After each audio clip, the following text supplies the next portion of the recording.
Good morning, ladies and gentlemen. Welcome to the channel. We have a lot going on today, and I'm going to be pretty busy, but I'm bringing you guys along for the ride. Last night I got out here. I had to replace some exhaust gaskets on the pickup that failed while we were on our trip to Tennessee and back. This morning we've got a lot going on. I've got the parts for the New Holland. That video is going to be coming up very soon. But as of this exact second, we are headed out to resupply the spray coupe. We have it running. It is in the field. Brandon is going to be spraying with it today, but first we've got to fuel it up, get the herbicide tank filled, and get everything situated so that he can go to work. And then I'm going to be coming back working on the New Holland. And then once it's going, we have a lot of other chores we need to get done with it.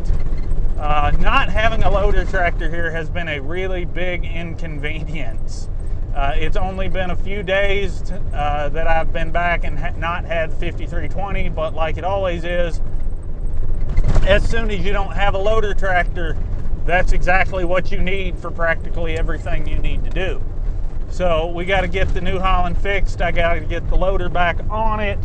I've got a couple of modifications we're going to be making to that loader and some other things we're going to be doing. So if you guys haven't subscribed, go ahead and do that now.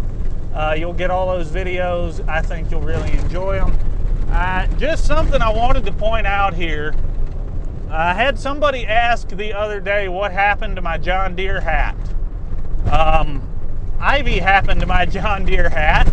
While we were on our road trip to Tennessee and back, she chewed the band off the back of it. So until I come up with a way to fix that, the John Deere hat is out of commission.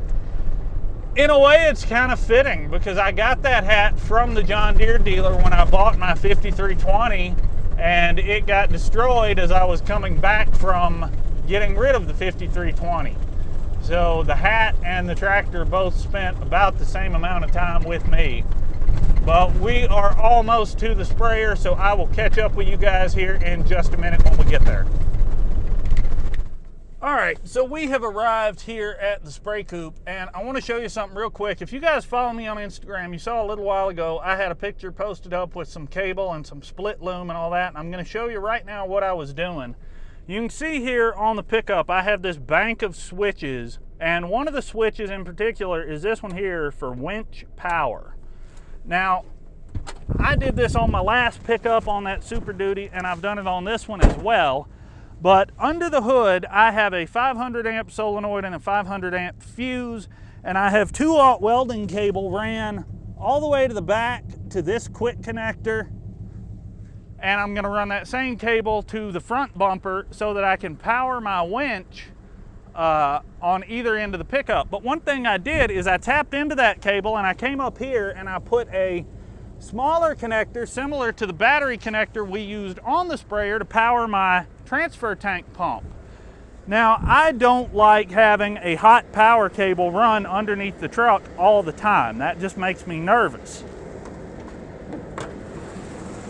So I installed this solenoid and this fuse block, and I just have not had time to run all the power cable for that solenoid. So what I'm doing in the meantime is I just have the cable that goes to the back of the pickup and to the transfer pump, and I will connect and disconnect it from the battery when I need it, which is what we're going to do right now. We are going to connect up that cable, fuel up the spray coupe, get it loaded up with some Lovol and some Tordon, and then Brandon is going to take off spraying this little 40-acre plot right here.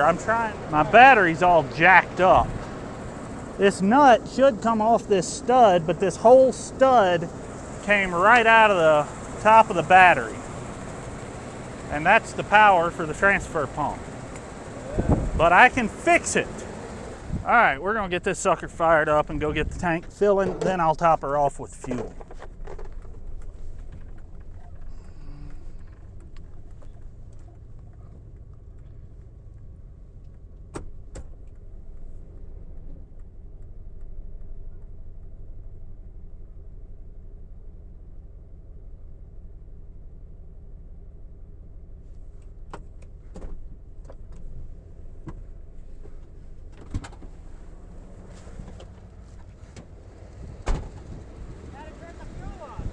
I did. Did I just turn it off? Maybe. Oh, I did. Well, guess what? We're out of fuel. I guess we will fill it up right here then. Jesus Christ. I've already been in bed by several hours. Yeah. And I didn't answer, of course. And she just made a statement, you know, hey, I'm just kind of curious. I'm just trying to track down what happened. And I'm like, what happened? And I saw on Facebook where vets. And can I hold on to this till I get a new one? Yeah, sure.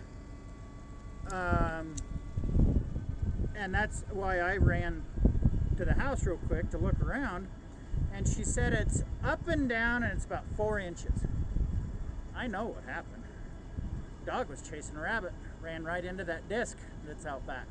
Those edges are real sharp. Oh, good call. Sorry. Hey, we're full. I'll move it. Yep, know what you're to full. tell him.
These old carburetors have a tendency to flood pretty easily.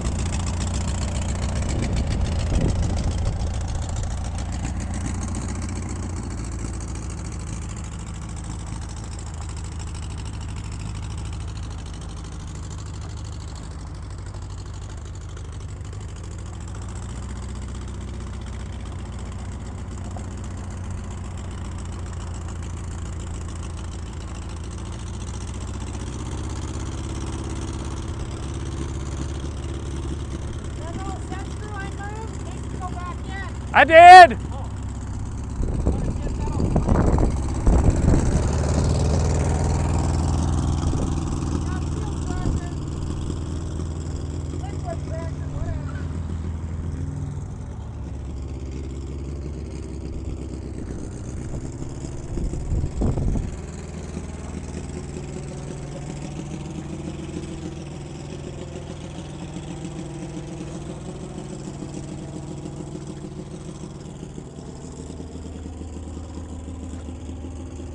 So what you're seeing him putting down back there is a mixture of Tordon and Lovol, and we're trying to knock out Dalmatian toadflax and thistle in this particular field.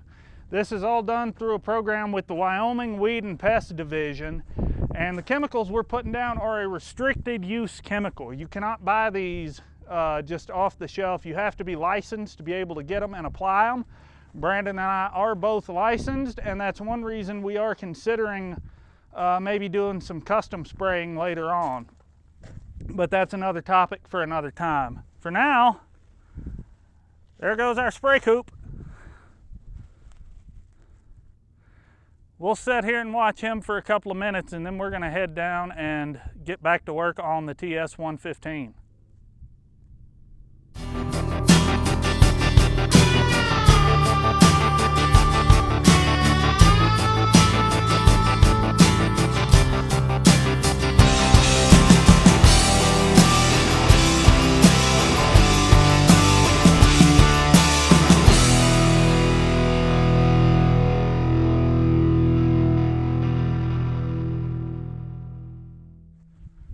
All right, so we got the sprayer up and running. We'll check back in on him later. For now, I'm gonna head to the house and we're gonna get going on that tractor. Catch up with you in a minute.